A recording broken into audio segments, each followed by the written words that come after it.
Hello guys, ഞാനൊരു പാവം പൂച്ചക്കുട്ടി. ഇതാണ് എൻ്റെ അമ്മ. ചക്കി എന്നാണ് ഈ വീട്ടിലുള്ളവർ വിളിക്കുന്നത്. ഞാൻ ഈ വീട്ടിൽ വന്നിട്ടും ഈ ഭൂമിയിൽ വന്നിട്ടും കുറച്ച് ദിവസമേ ആയിട്ടുള്ളൂ. ആദ്യം ഈ വീടിൻ്റെ അടുക്കളയിൽ സ്ലാബിൻ്റെ അടിയിലായിരുന്നു ഞാൻ കിടന്നിരുന്നത്. ഇവിടെ ഒരു ചേച്ചിയുണ്ട്.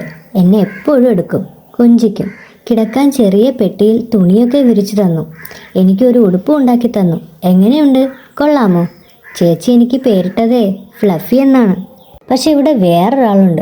ദാ ഇവൻ, ഈ കൊച്ചെറുക്കൻ, അഴുക്കച്ചെറുക്കൻ, തന്തയൊക്കെ മോശം. അവൻ എന്നെ എടുക്കാനൊന്നും അറിഞ്ഞൂടാ. നടുവിലൊക്കെ ഇറുക്കി പിടിച്ച് രോമത്തിലൊക്കെ പിടിച്ചാണ് എടുക്കുന്നത്. എനിക്ക് നോവും, ഞാൻ കരയും. അപ്പോൾ ഇവിടുത്തെ തള്ള വന്ന് അവനെ വഴക്കു പറയും.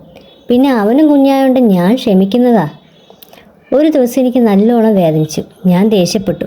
അപ്പോൾ തള്ള എന്നെയും വഴക്കു പറഞ്ഞു. അതെനിക്കിഷ്ടപ്പെട്ടില്ല. ഞാൻ എൻ്റെ അമ്മ വന്നപ്പോൾ കാര്യം പറഞ്ഞു. അമ്മ എന്നെയും കൂട്ടിക്കൊണ്ടുപോയി. എവിടെയാണെന്നോ? ഈ വീടിൻ്റെ തന്നെ പുറത്ത്. തടിയൊക്കെ കൂട്ടിയെടുത്ത് ഒരു മൂലയ്ക്കാണ് ഞാൻ കിടക്കുന്നത്. ഇവിടെയെങ്കിലും കിടക്കാൻ സമ്മതിച്ചാൽ മതിയായിരുന്നു. എന്താ തള്ളേ, നിങ്ങൾക്ക് എന്നെ വീഡിയോ എടുത്ത് മതിയായില്ലേ? ഒന്നുമില്ലെങ്കിലും ഞാനൊരു കൊച്ചു കുട്ടിയല്ലേ. എൻ്റെ സമ്മതമില്ലാതെയല്ലേ നിങ്ങൾ വീഡിയോ എടുക്കുന്നത്? നിങ്ങൾ അങ്ങനെ ഇപ്പോൾ എടുക്കണ്ട. ഞാൻ പോണു. ബൈ.